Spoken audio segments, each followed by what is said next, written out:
Sir, किस उद्देश्य से यहाँ बैंक ऑफ इंडिया के एम्प्लॉयज़ को जमा होने की ज़रूरत पड़ी? आज हम लोग इकट्ठे हुए हैं कि बैंकिंग उद्योग में बहुत सारे परिवर्तन हो रहे हैं। परिवर्तन में मुख्य रूप से प्राइवेटाइजेशन का मामला बड़े ज़ोरों से है, तो उसके खिलाफ में हमारा आंदोलन होने वाला है। और उस प्राइवेटाइजेशन के खिलाफ में हम लोगों ने पिछले समय में भी लड़ाइयाँ लड़ी हैं और हम इसका विरोध कर रहे हैं, करेंगे। दूसरी जो इम्पोर्टेंट इशू है वह रिक्रूटमेंट की है। ये पिछले जो समय में 2014 से लेकर के और अभी तक में कितनी वैकेंसियाँ हुई हैं, उन वैकेंसियों की पूर्ति में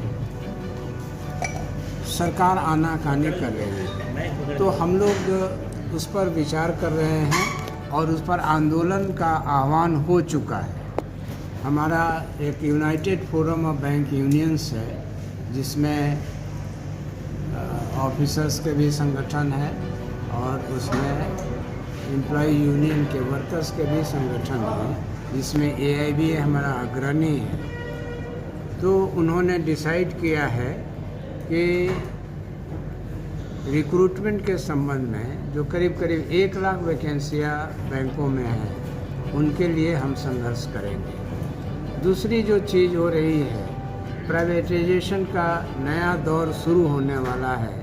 जो अभी इंडिकेशन आ रहे हैं कि जो मर्ज्ड एंटिटी वाले बैंक हैं वही पब्लिक सेक्टर में रहेंगे, बाकी जो बैंक मर्ज्ड एंटिटी में नहीं है उन्हें प्राइवेटाइज करने का मामला बन रहा है।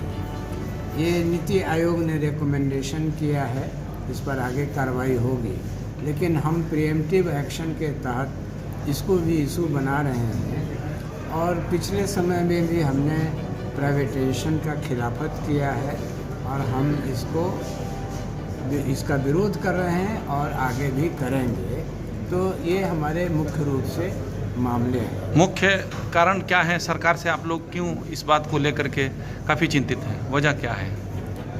वजह तो स्पष्ट है कि भाई ये हैंडओवर करना चाहते हैं, पब्लिक सेक्टर को हैंडओवर करना चाहते हैं प्राइवेट को। ये 1969 में जब नेशनलाइजेशन हुआ, तो नेशनलाइजेशन के बाद बैंकों का जो कामकाज हुआ और इनकी जो एक्टिविटी हुई, उससे देश में कितने तरह के विकास हुए। रिक्रूटमेंट हुआ, बैंकों में की शाखाएं गाँवों में गई, गाँव में जो सामाजिक उत्थान है, आर्थिक उत्थान है, इसमें बढ़ोतरी हुई है। और आज हम GDP वगैरह की जो बात करते हैं, तो क्या बैंकों का उसमें कंट्रीब्यूशन नहीं है?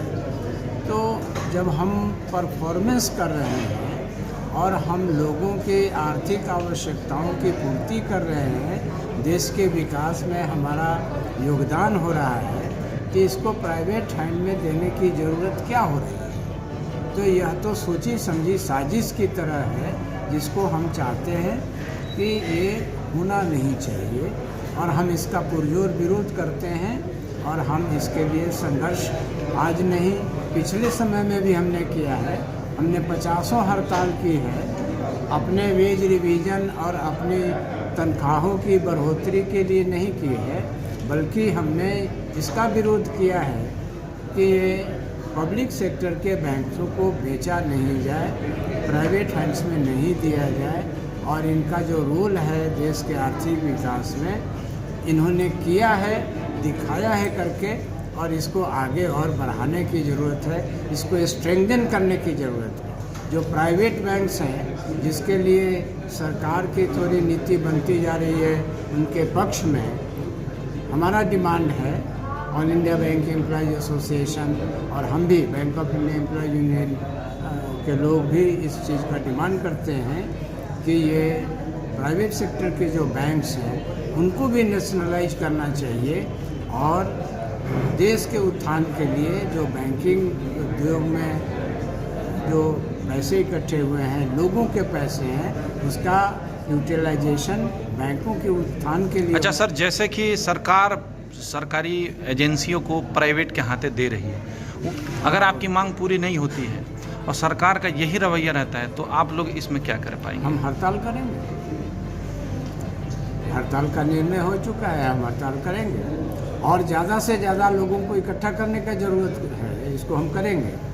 ये जिन लोगों के यहाँ इन चीज़ों की बातें हो रही हैं, जैसे रेलवे के बारे में हो रही है, डिफेंस सेक्टर्स में प्राइवेटाइजेशन की बातें हो रही हैं, ये सारे लोगों को इकट्ठा। अच्छा सर, वर्तमान में जो सरकार है ये लोगों के हित के लिए काम कर रही है या घाटे में ले जा रही है लोगों को? भाई देखिए, प्राइवेट सेक्टर जब होगा तो प्राइवेट सेक्टर तो अपने लाभ के लिए ज़्यादा करेगा और पब्लिक सेक्टर में है जो हम आम लोगों के लिए बात करते हैं। जैसे आप एक साधारण सा एग्जाम्पल देते हैं, बोकारो स्टील लिमिटेड जो जंगल था उसमें ये पब्लिक सेक्टर में एक ये संस्थान बना, उसके चलते कितने एंसिलरी यूनिट हुए। लेकिन वही IEL था गोमिया में, it was confined with in 4 walls.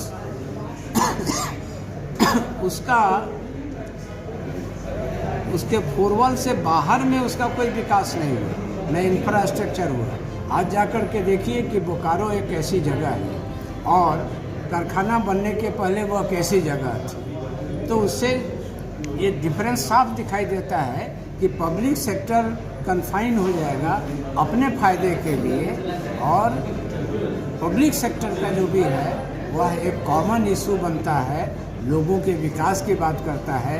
कितने इंफ्रास्ट्रक्चर बोकारो में जाके देखिए कि कितना इंफ्रास्ट्रक्चर बन गया। तो दोनों में फ़र्क है, इसलिए हम चाहते हैं कि लोगों के लिए उनकी सुरक्षा होनी चाहिए, उनकी शिक्षा होनी चाहिए। आखिरी मैसेज सर सरकार तक क्या देंगे आप? भारत सरकार को बोलेंगे कि ये रिक्रूटमेंट का प्रोसेस है, इसको चालू करो, क्योंकि अभी जो हाल में इंडिकेशंस आ रहे हैं कि वो प्रधानमंत्री ने ही कहा है कि पुराने जो जगह खाली हैं उनको भरना नहीं है और नए पोस्ट को सृजन भी नहीं करना है।